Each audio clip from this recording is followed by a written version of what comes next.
Hema committee report പുറത്തു വന്നു. കേട്ടാൽ ഞെട്ടും. ആണോ? എങ്കിൽ പറ, ഞാൻ ഞെട്ടാം. സിനിമാ മേഖലയിൽ കംപ്ലീറ്റ് പെണ്ണുപിടിയാണ്.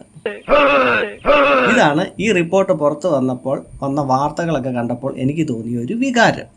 നിങ്ങൾ തമ്പനയിൽ കണ്ട പോലെ സൂപ്പർ സ്റ്റാർ ഒരിക്കലും ഇങ്ങനെ ചെയ്യില്ല എന്ന് ഞാൻ പറയാൻ കാരണമുണ്ട്. ആ കാരണം ഇതാണ്. ഒന്നാമതെ, ഈ സൂപ്പർ സ്റ്റാർ ആയിട്ടിരിക്കുക അല്ലെങ്കിൽ സെലിബ്രിറ്റി ആയിട്ടിരിക്കുക എന്ന് പറഞ്ഞാൽ നിസ്സാര കാര്യമല്ല. ഇവർക്ക് പുറത്തോട്ട് ഇറങ്ങിക്കഴിഞ്ഞാൽ ഒരു മനുഷ്യനോട് ഒന്ന് ചൂടാകാൻ പോലും സാധിക്കുകയില്ല. ഉള്ളിൽ എത്ര ദേഷ്യം ഉണ്ടെങ്കിൽ പോലും ചിരിച്ച് കളിച്ച് വേണം നിൽക്കാൻ. അറിയാതെ പോലും ആരോടെങ്കിലും ഒന്ന് ചൂടായി പോയാൽ അവനെന്തൊരു അഹങ്കാരിയാണ്, ഇവനൊക്കെയാണോ സൂപ്പർ സ്റ്റാർ എന്ന് പറഞ്ഞ് ആളുകൾ അയാളെ പിടിച്ച് നേരെ താഴെട്ടിടും. അപ്പോൾ നമ്മുടെ സമൂഹത്തിൽ ഇങ്ങനെയൊരു സാഹചര്യം നിലനിൽക്കുമ്പോൾ ഒരു പെൺവിഷയത്തിൽ ചെന്ന് പെടാനും മാത്രം പൊട്ടന്മാരാണോ ഈ സൂപ്പർ സ്റ്റാറുകൾ? നിങ്ങളൊന്ന് ചിന്തിച്ച് നോക്കിയേ. ഇവരുടെ കയ്യിൽ കോടികളുണ്ട്. അപ്പോൾ ഇവർക്ക് ഇത്രയ്ക്കും ലൈംഗിക ദാരിദ്ര്യം ഉണ്ടെങ്കിൽ ഇവർക്ക് ഈ കേരളത്തിൽ കിടന്ന്, അതായത് ഞാൻ മുമ്പേ പറഞ്ഞ സാഹചര്യം നിലനിൽക്കുമ്പോൾ ഇവിടെ കിടന്നുകൊണ്ട് ഈ പരിപാടി മൊത്തം കാണിക്കുന്നു തോന്നുന്നുണ്ടോ? ഇവർക്ക് അത്രയ്ക്ക് ദാരിദ്ര്യം ഉണ്ടെങ്കിൽ നമ്മൾ കേട്ടിട്ട് പോലുമില്ലാത്ത വിദേശ രാജ്യങ്ങളിലോട്ട് പോകാനും അവിടെ പോയി കാര്യങ്ങൾ സാധിക്കാനും ഇവർക്ക് ഈസി ആയിട്ട് നടക്കും. ഒരു പൂച്ചക്കുഞ്ഞുങ്ങൾ പോലും അറിയത്തില്ല. പിന്നെ മറ്റൊരു വശം കൂടെയുണ്ട്. ഈ റിപ്പോർട്ടിൽ പറയുന്നതും പ്രകാരം പല നടിമാരുടെ അമ്മമാർ സാരമില്ല, നമുക്ക് കാര്യം നേടാൻ വേണ്ടിയിട്ട് ഒന്ന് വഴങ്ങിക്കൊടുത്താലും കുഴപ്പമില്ല എന്ന രീതിയിൽ പറഞ്ഞു എന്നാണ് ഇതിൽ പറയുന്നത്. അപ്പോൾ വീട്ടുകാർ തന്നെ ഇങ്ങനെ കൊണ്ടു കൊടുക്കുന്ന സാഹചര്യത്തിൽ അവർക്ക് ഈ പോയി മുട്ടുരുമേണ്ട കാര്യമില്ല. അത് രണ്ടാമത്തെ കാര്യം. പിന്നെ പലരും ചോദിക്കുന്ന ഒരു ചോദ്യമാണ്, എന്തുകൊണ്ട് പ്രമുഖരുടെ പേരുകൾ വെളിപ്പെടുത്തുന്നില്ല? നല്ല ക്വസ്റ്റ്യനാണ്. അതായത് ഇപ്പോൾ വന്നത് ജസ്റ്റ് ഒരു റിപ്പോർട്ട് മാത്രമല്ലേ, അതിൽ പലരും പലരുടെ പേരുകളൊക്കെ പറഞ്ഞിട്ടുണ്ടാവാം.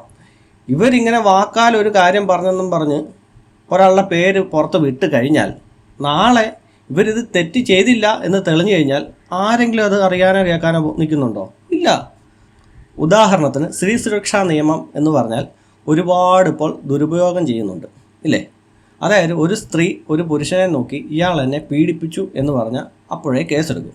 ഈ ആരോപണം ഉന്നയിക്കാനായിട്ട് സ്ത്രീകൾക്ക് പ്രത്യേകിച്ച് തെളിവുകളോ കാര്യങ്ങളോ ഒന്നും കൊടുക്കണ്ട. പക്ഷേ ഈ പുരുഷൻ വേണം ഞാൻ ഈ തെറ്റ് ചെയ്തില്ല എന്ന് തെളിയിക്കേണ്ടത്. മനസ്സിലായോ? അപ്പോൾ അങ്ങനെ ഒരു സാഹചര്യം നിലനിൽക്കുമ്പോൾ ചുമ്മാ കുറേ പേരങ്ങനെ പറയാൻ ഒക്കുമോ? എൻ്റെ ഒരു അഭിപ്രായത്തിൽ ഈ റിപ്പോർട്ടിന് ശേഷം അന്വേഷണങ്ങൾ നടക്കട്ടെ. അന്വേഷണം നടന്നതിന് ശേഷം ഇവർ പറഞ്ഞ കാര്യങ്ങളൊക്കെ ശരിയാണ് എന്ന് ഉറപ്പ് വരുത്തിയതിന് ശേഷം നമുക്ക് ഈ പ്രമുഖരുടെ പേര് പുറത്തേക്ക് വിടാം. അതല്ലേ അതിൻ്റെ ശരി. ഇതിലേറ്റവും വലിയ വമ്പൻ കോമഡി എന്താണെന്നറിയാമോ? Fans fight. എന്തിനാണെന്നറിയത്തില്ല, എവിടെയോ കിടക്കുന്ന മനുഷ്യന്മാർക്ക് വേണ്ടിയിട്ട് അങ്ങോട്ടും ഇങ്ങോട്ടും വഴക്ക് പിടിക്കുക. മോഹൻലാൽ ഇങ്ങനെ ചെയ്തു, മമ്മൂട്ടി ഇങ്ങനെ ചെയ്തു. ചേട്ടാ, ഇവർക്ക് വേണ്ടിയിട്ട് എന്തിനാണ് ഇവർ കിടന്ന് വഴക്ക് പിടിക്കുന്നതെന്ന് എനിക്ക് യാതൊരു പിടിയും കിട്ടുന്നില്ല. അതുപോലെ തന്നെയാണ് രാഷ്ട്രീയത്തിലായാലും ദൈവങ്ങളുടെ കാര്യത്തിലായാലും എല്ലാത്തിലും അങ്ങോട്ടും ഇങ്ങോട്ടും വഴക്ക് പിടിക്കുക.